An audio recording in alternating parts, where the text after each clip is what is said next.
Tonight, I came into the Golden One Center eager to see this new identity, but instead, it was a lot of the same old Sacramento Kings from last year. The Kings lose to the Toronto Raptors in their preseason debut. A lot of their performance deemed unacceptable by new head coach Doug Christie. We'll break it all down right here for you on Locked On Kings.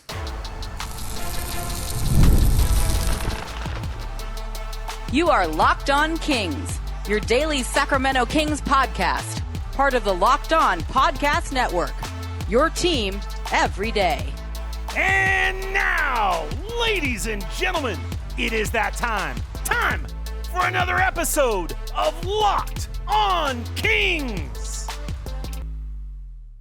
Hello and welcome into Locked On Kings, your podcast hub for Sacramento Kings coverage all preseason and soon to be all regular season long. Today's episode is brought to you by FanDuel. Right now, new customers can bet just $5, and if your bet wins, you'll get $300 in bonus bets to use across the app. Head to FanDuel.com to get started. My name is Matt George. I have the privilege of being your host here. I'm a Sacramento sports anchor and reporter for ABC 10 News, and I will say, first and foremost, it's great to be back here inside of the Golden One Center. It's great to have Kings basketball to some extent back. I know it's not the real deal yet, but we got to watch 48 minutes of a Kings game. We got fans here in the Golden One Center. I'm back in my spot here on the second level, the suite level, with the Kings Jumbotron and the Golden One Center floor behind me. I love being here. It's fun. But a lot of that excitement of being back wore off pretty quickly as we watched what unfolded between the Kings and the Toronto Raptors, Sacramento falling to the Raptors 130-122. That'll be the only time I really reference that final score because it doesn't matter. The final score does not matter. The fact that the Kings lost this game does not matter other than for pride's sake or for bragging rights. But what does matter is how you played. And there is a bar that the Sacramento Kings established for themselves, set by general manager Scott Perry and head coach Doug Christie. This year is primarily about one thing. This entire season is about one thing: establishing this new identity and new culture in Sacramento. Since Media Day and throughout all of the first week and some change of training camp, we've heard all these players and coaches say the right things. We've seen in the glimpses that we've gotten of training camp, of practice, the effort to walk the walk, not just talk the talk. But in your first game against an adversary that is actively working against you to prevent you from doing what you want to do. Because in training camp, even if you're playing competitive 5-on-5 basketball, you're still playing against your teammates who are working just as hard as you are on the same exact things, just on opposite ends of the ball. Your first opportunity to showcase this new identity against a team that's actively trying to prevent that, someone standing in your way. And you pretty much reverted back to what we know the Kings to be, or what we believe the Kings to be based off of how last season went. Defense, the Toronto Raptors shot 20 of 37, 54% from the field or from three-point range. 23 pointers tonight from the Raptors. Is anybody surprised? Bueller? Anyone? No. Kind of been the MO of the Sacramento Kings. They cannot defend the perimeter to save their life. They give up far too many wide open threes. They were doing it in the entire game. For some reason, Brandon Ingram had 3 or 4 wide open three-pointers to start this game. Inexcusable why. You allowed 23 pointers to a Raptors team, and Doug Christie said after the game, hey, they shot terrible the other night against the Wizards. Doesn't matter. Because every team in the league knows when they play the Sacramento Kings, especially in this building, they're going to get a lot of good looks. And it haunted the Sacramento Kings again. So defense, What about pace? Hey, you really had very little rim running at all, especially from your main guys, your starters. Why? Because you weren't generating any defensive stops. Malik Monk told me earlier in training camp, told me last week that the speed of which the Sacramento Kings play with, that is what's going to catch most teams by surprise. We saw next to none of that speed tonight because they couldn't get any stops, so they couldn't get out in transition. So pace, How about physicality? There were good moments. There were good moments of physicality. There were good moments of individual on-ball defense. There were times where we saw, okay, the Kings are trying to do what Doug Christie says. It's making them feel you. Let them know you're there. There were some bumps. There were some times where the Kings didn't shy away from the contact. But ultimately, the physicality was not impactful. And what I mean by that is, like, go back to last year and watch how the Houston Rockets played and how they used physicality to overwhelm their opponents and force their opponents into discomfort. Go back and watch the bad boy Pistons with Ben Wallace and Rasheed Wallace. Now, the NBA was officiated a lot differently then than it is now, but even so, that is a team that is imposing their physicality onto the game to a way that it directly impacts, affects, and knocks, quite literally, their opponent out of their rhythm and out of their comfort zone. We saw none of that from the physicality from the Kings. Keegan Murray, Domantas Sabonis, and Zach LaVine had good moments in that first half. Keegan Murray, we talked about, he's being challenged to be more aggressive. Well, he only scored 6 points in this game. All 6 of them were in the first half, but he was looking to attack the basket. He was also not afraid to let it fly from three-point range, even though he didn't hit a three in this game. He had 4 blocks and a steal, all in the first half. I thought Keegan Murray looked excellent in the first half of this game. Domantas Sabonis, for the entire game, had 19 points, 7 of 10 shooting from the field. He was looking to score, looking to attack the basket. That's great to see from Domas, who we know his first instinct is to try and get others involved. He was looking to attack the teeth of the Raptors defense and was finding success there. Also had 2 blocks and a steal tonight. Zach LaVine only played in the first half. He did not play at all in the second half. That was by design. That was already predetermined that Zach was only going to play the first half of this game. And in that first half, he looked exactly like he looked last season in terms of shooting the basketball. 16 points, 5 of 7 from the field, 3 of 5 from three-point range. Again, all in the first half. Those 3 guys were solid and had good individual moments. But ultimately, as a unit, the starters were not good at all. Not good at all. Did not set any sort of tone in this game. Did not impose themselves in any kind of way against their opponent. They were pushed around. I'll be honest with you, Dennis Schroeder and DeMar DeRozan were not good in this game. Not good at all. As my light is flickering on and off like it's the pregame. I'll just turn it off. DeMar DeRozan, Dennis Schroeder, not good. They weren't. To me, I'm watching Dennis Schroeder. I don't know if he was tired. I don't know what the deal was. I did not see what the Sacramento Kings expect from Dennis Schroeder in this game. As the extension of Doug Christie, the captain, the leader in that sense, the point guard, I will say when Dennis Schroeder was not on the floor and the Kings were trying to figure out who to run backup point guard, you notice the difference because the Kings don't have a backup point guard on this roster. But when Dennis Schroeder was on the floor, I didn't really notice anything either. Dennis Schroeder was not really impactful in this game at all. And then DeMar DeRozan just, quite frankly, had a bad game. Like, I'm not judging everything off of this game. DeMar DeRozan defensively looked completely lost. He's not alone, but he certainly looked lost. Shooting the basketball-wise, in 23 minutes, went 2 of 6 from the field, scored 6 points, did have 6 rebounds, 4 assists. So the numbers are a little more friendly to DeMar than I thought they would be when I saw the final box score. But DeMar did not look comfortable, did not look really impactful at all in this game. Now, we're talking about 2 seasoned veterans in the league, especially with DeMar DeRozan. This is his 17th year. Am I going to panic and freak out over one bad preseason game for both of those guys? No, I'm not. But again, I was hoping to see something different. I was hoping to see this new identity, and I wanted to see it embodied by the main guys, the top guys, and the guys that we would expect to be bad defensively or to not look good defensively, the guys that we had doubts about whether or not you could turn this roster into any sort of defensive unit like Doug Christie wants because of the type of players that they are. The fears that we've had about certain individuals on the defensive end of the floor, those fears proved correct in this game. I'm sorry. Like, the defense was not good. The rotations were slow, lazy, late, far too much miscommunication. There was more miscommunication between guys who have spent the last year together here in Sacramento than the new guys.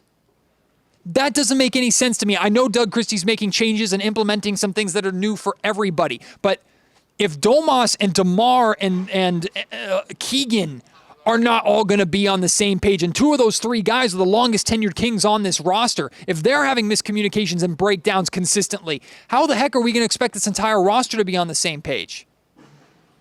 It just didn't, it wasn't motivating, it wasn't inspiring in any kind of way what we saw from the starting unit. Offensively, it just looked like, and I'm borrowing this phrase from Frankie Cardicelli because he's 100% right, Frankie Cardicelli from Sacktown Sports 1140. The offense was like, your turn, my turn. There was not a lot of cohesiveness on offense. We've heard so much about they're going to use Domas away from the basket. And I do like that Domas was in attack mode and did start at the top of the key, but put the ball on the deck and attack the basket more. I'm glad to see Domas doing that. I can't tell you one time, I'll have to go back and look at the film, but I can't tell you one time that DeMar DeRozan or Domantas Sabonis did a DHO, a dribble handoff to anybody. We thought we were going to get back to that. Didn't see it at all tonight. I've been calling for over a year to see a two-man game between Domantas Sabonis and DeMar DeRozan. We saw none of it tonight. I've been calling all summer to see a two-man game develop between Zach LaVine and Domantas Sabonis. We know those guys spent time working together this offseason. We saw none of it tonight. I don't get why. So if there were any like alarm bells or red flags flying for me tonight, it's from this starting unit. It's just, they didn't look good. They looked exactly like they looked last season. They looked exactly like they looked when they got embarrassed on their home floor against the Dallas Mavericks here in the play-in. Maybe not that bad, but that was the last taste we had, and this taste left a lot to be desired. Now, is it time to hit the panic button? Is it time to freak out? No. It's one preseason game. But I wanted to see something different. I wanted to see embodied on the floor what I felt in training camp this week. And Domantas Sabonis after the game said it best. That is not how we've been playing in training camp. That's what he said. Well, I'm glad you're not playing that bad in your own practice facility, but you got to, at some point, bring it to that court and show us. And this was their first chance to do that, and they didn't. Also, the defending 94 feet, we've heard that be like a buzz term in this training camp. I thought the defending 94 feet wasn't good. It wasn't good. You'll hear Doug Christie in a little bit talk about how unacceptable it was from the starters. But I felt more often than not when the Kings did defend 94 feet, when whoever was the on-ball defender, when either they got beat or they got screened off, it resulted in an opportunity for the guard to attack the basket. That sucked the defense in, drew the defense in, rotations were late, and it resulted in like a wide-open wing or corner three almost every time. It's one game. The Kings have 3 more in preseason to make some tweaks and fix some things, but disappointing. For sure disappointing. This episode of the Locked On Kings podcast is brought to you by Monarch Money. Most people can't name all of their financial accounts or even what they're worth, whether it's 401ks, properties, or investments. And when you don't have the full picture, you can end up leaving money on the table. That's why there is Monarch Money. It's an all-in-one personal finance tool that brings your entire financial life together in one clean, easy-to-use interface on your laptop or on your phone. Monarch is built for people with busy lives. If you put off organizing your finances, Monarch is for you. Monarch does the heavy lifting so you don't have to. You can link all of your accounts in minutes, see clear data visuals, get smart categorization of your spending, and finally feel in control of your money without ever touching a spreadsheet. Maximize your investments, increase your savings rate. You can easily review finances with your partner and or financial advisor and keep a clear view of your financial health week to week, short-term, long-term, does not matter. These are just a few of the many perks that Monarch Money offers and makes easily available to you. Don't let financial opportunities slip through the cracks. Use code LOCKEDONNBA at monarchmoney.com in your browser for half off your first year. That's 50% off of your first year at monarchmoney.com with code LOCKEDONNBA. I've said this before. One of the many things that I love about Doug Christie is how he speaks, how he articulates his point. And while I would rather have a much happier Doug Christie than what we got in post-game today, while I would rather hear Doug Christie talking mostly about what the Kings did right, not what they did wrong, I really liked a lot of what Doug said after the game. Now, I understand a lot of you are probably listening to this podcast and going, Matt, I'm sick of words. I'm sick of words. I need action. And the first action we got tonight did not look good. So Doug Christie can say all the right things. The players can say all the right things. I don't care. I need to see action. I think Doug Christie would tell you the exact same thing. But I cut out about 2 minutes of Doug Christie's post-game press conference because I thought every second of this was really powerful, really interesting. Take a listen and tell me what you think. There's 2 games every night. There's the game and there's the fight. So we got 164 games, okay? Every night we gonna win one of them. If we win both, we doing something. Tonight we lost them both. And I said, let that be the last time that we always gonna win a fight. And unfortunately, and most people go, well, the last team came in. No, because we do it together. It's all of us. They came back and threw some punches, but it is a group effort from one to the end of the bench. And all the coaches and everybody on the staff and it's everybody. So unfortunately, we lost both of the games tonight. Unacceptable. And that will be hopefully the last time that happens. That was my conversation with them. What do you think of a lot of talk about picking up 94 feet coming into this? What do you think of the job they did, and how much do you expect that to have a learning curve as you guys implement that? Who, whole team, starters, reserves? Mainly starters in that first year. They were in the first half 30%. So that's unacceptable, and we talked about it. 85 is the number. So that means out of all the opportunities that you get, when someone turns around with the basketball, they know what you ate for breakfast. Doug, can you, off the top of your head, name any specific instances where you saw that identity that you and Scott have talked so much about play out on the court tonight? The starters, when they started to get back in the game, right before the half ended, and then they went on a 9-0 run to end the half. Before that, there it was. And then that carried into the third quarter. So that was not it. But all of a sudden, those bench guys came in, and there it was again, identity. So, out of that whole game, you probably got King's identity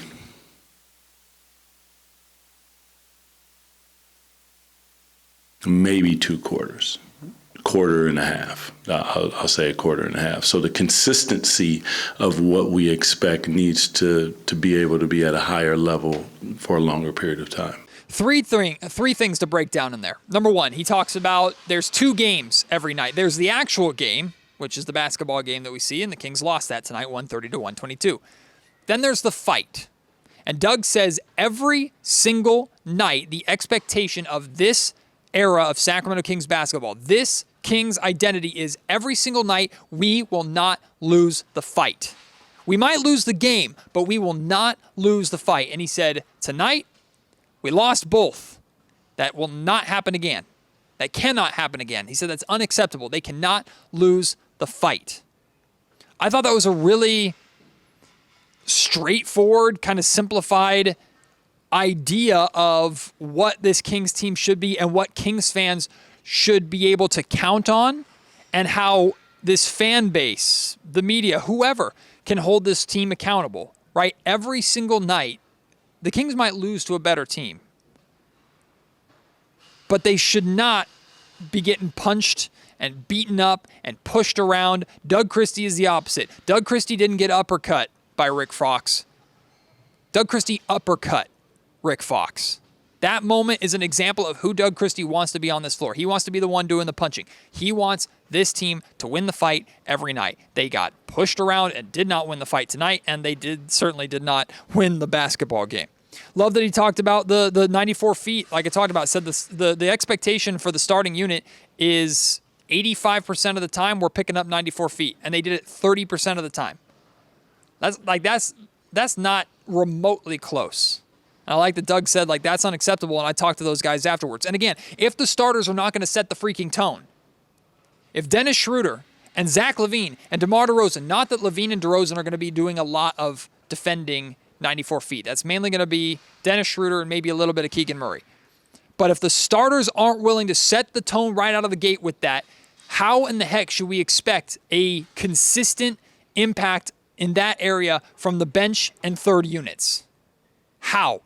We can't. If the top guys, the highest paid guys, the leaders, the stars of this team aren't doing it, then it's flawed. It's not going to happen. It does not matter. And Doug pointed that out. I also, in answer to my question, Doug talked about, like, look, our new Kings identity, we got maybe 2 quarters, a quarter and a half. I think that's friendly. I'd struggle to find a full quarter, a full 12 minutes where that Sacramento Kings identity really showcased itself. And even then, with the exception of the end of the game when the bench unit, or even the third unit, like the young guys, when they fought back and got the crowd involved and started doing the right things, like with the exception of them, I saw flashes, if that, of the identity. Never the whole thing to where it felt impactful really at any point in this game. I'm going to talk about that closing unit because I want to end on a strong note. Also want to talk about a guy that came off the bench for the Sacramento Kings I thought was really impactful with the second unit in this game, and our final thoughts before we turn our attention to the Kings and Clippers on Friday in Los Angeles. We'll get to all of that in just a second. Like I said at the top of the show, today's episode of Locked On Kings is brought to you by FanDuel. The NBA season is almost here, but the NFL season is very much here, and FanDuel has an offer that you do not want to miss. Right now, new customers can bet just $5. That's it, $5, and you will get $300 in bonus bets if you win that $5 bet. So take those $5 and put it on the easiest bet that you can find. When it hits, $300 for you to really have some fun and use across the app. There's so many different ways to play, like parlays. You can build these crazy parlays on a football Sunday, intermix sport parlays like NBA and NFL parlay, or MLB playoffs and NBA parlay, or however you want to build it. You can try player props. That's a really fun way to play. And even follow the live lines during games. It makes watching football even more exciting when you've got a little something riding on the action. Whether you're a casual fan or you're a numbers guy, FanDuel makes the game day experience so much better. So what are you waiting for? Visit FanDuel.com to download the FanDuel app today and get started. Shout out to the young guys. Shout out to the third unit, the unit that played together in Las Vegas Summer League, the unit that featured guys that are going to be spending a lot of time on the Stockton Kings, like Nick Clifford, Maxime Reynaud, Dylan Cardwell, Devin Carter, Isaiah Stevens. That 5 gave us a little bit of something to cheer about and be happy about towards the end of this game. The Kings were down by like 20. This game looked very, very over. Those 5 fought back to, I think, within like 4 or something like that. Ultimately, we're able to complete the comeback. The loudest this building got was after a couple of hustle plays and a little bit of a run that group went on. And Maxime Reynaud was fouled, and he starts like firing the crowd up a little bit. And this was nowhere near a sellout. This building got loud for them. This fan base expresses appreciation for everybody that works hard. And I understand all of you that are in the camp of like, Matt, the Kings should tank. This is a good example. Like, play the young guys, just focus on development. If you win basketball games or lose basketball games, whatever, I would rather watch 5 young guys play hard and just come up short because they're not good enough yet than watch a veteran-laden team that plays, doesn't give 100% and gets pushed around, and maybe they're a play-in team, but for the most part, doesn't feel like they're going anywhere. Like, I get it. And the final quarter of this game is a good support for your argument. I don't know if I'm there yet necessarily, but it was great to see those guys. I thought Dylan Cardwell was excellent. Dylan Cardwell was super aggressive around the rim. This is what this guy does. He protects the rim on defense, and he attacks the rim on offense. He's a rim runner. He's a dunker, finishes a lot of alley-oops, had a massive poster in this game. I thought Dylan Cardwell was very impactful. We saw Cardwell and Reynaud on the floor for the most part together, an idea of what a 2-center lineup looks like, and Reynaud spacing the floor. I don't think Maxime hit a 3 in this game. No, he did not. He went 0 of 2 from three-point range. But his floor spacing allows it to work. Cardwell was great. So I was really, like, I have to shout out those guys and how hard they played, and it gives me excitement for how good the Stockton Kings are potentially going to be this year. At least that gave us a little bit of a good feeling. Like, look, that unit was the only unit that gave me a consistent glimpse of, oh, this is how the Sacramento Kings are supposed to play on a nightly basis. If the young guys who are being paid pennies compared to the top dogs, if they're willing to do it because they're fighting to earn their spot in the NBA, like who the heck are you at the top to not try and replicate that energy? And hopefully maybe that was a little bit of a wake-up call for the top guys to some extent. I do want to shout out Drew Eubanks, though. I thought Drew Eubanks came in off the bench. He was actually the first guy into the game because Domantas Sabonis picked up 2 fouls in the first quarter, got in a little bit of foul trouble. Drew Eubanks came in and, blocked? I think he had 3 blocks in this game. He came in and was aggressive on the defensive end, immediately impactful. Had 3 blocks in this game. Also had a steal, 4 rebounds. He got the opportunity at that backup center spot, and he delivered. I thought Drew Eubanks was really, really good. Wanted to make sure to give him some love, too. Here are my final thoughts. It goes without saying, the Sacramento Kings have a long way to go. A long way to go to truly become the team that Doug Christie wants them to be and talks about them becoming. Long way to go. And who knows if this roster as constructed will ever be able to fully get there, but they can get a lot closer than they showed tonight. I have faith in Doug. I think Kings fans should have faith in Doug and his messaging and his ability to hopefully get this group to buy in. But buying in and executing are 2 different things. And if you lack the faith in this roster to actually execute, not the faith in Doug, but the faith in the roster as constructed to execute, because there are massive questions of how this hodgepodge of talent works together and everything that we've been talking about really since February, since the trade deadline of last season. If that's you, I don't blame you at all. In fact, a lot of me agrees with you. The Kings do have 3 more preseason games to figure this out. They get back to work tomorrow. They're back in action on the road on Friday. But there are 2 weeks. 2 weeks from tonight, the Kings will be playing in Phoenix to open up their season. 2 weeks from tonight. That is not a lot of time at all. And while I didn't expect everything to look great tonight, while I didn't expect there to be a tremendous amount of progress just in day one, or I don't even expect a tremendous amount of progress between now and the end of preseason, the start of the regular season. But look at the Sacramento Kings schedule. Their first 20 games are brutal. This team could get buried in the time that it takes for them to figure everything out. So while there is no reason to panic right now, there's not. I mean, you can if you want to, based off of what happened last season and what we saw tonight. If you want to, you can do what you want. Do your thing. I don't think there's a reason to panic, hit the panic button, and freak out and make rash decisions based off of one preseason game. But it's very clear a lot needs to be done, and time is not really on the Sacramento Kings side. It would be if they had a young team that was just in the realm of developing, but the Kings don't. They're one of the oldest teams in the NBA, with expectations of still trying to win right now, while also giving us something more than empty calories of a season. Give us something in terms of development of Keegan Murray or Nick Clifford or some of the young guys so the Kings actually have a little bit of a future. Just give us something. Something. Every single game, hold the Kings to the same individual bar. This season is about establishing that new identity, and Doug Christie says they need to win the fight every single night. Hold the Kings to that standard yourself, and ask yourself, did they meet that standard or did they not on a nightly basis? That's what we're going to be doing here on Locked On Kings. We will do that for each individual game on its own.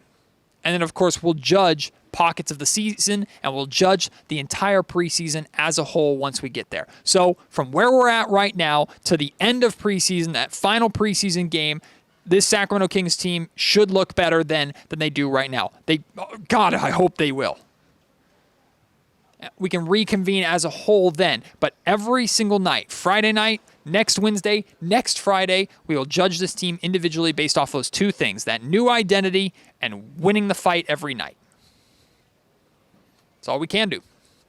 Share with me your thoughts. Your thoughts on this game. If you're freaking out, if you saw things that you liked, let's talk about it. Hit me up on Twitter, @MattGeorgeSack. You can email me, mattgeorgesports@gmail.com. Leave your thoughts in the YouTube comment section down below.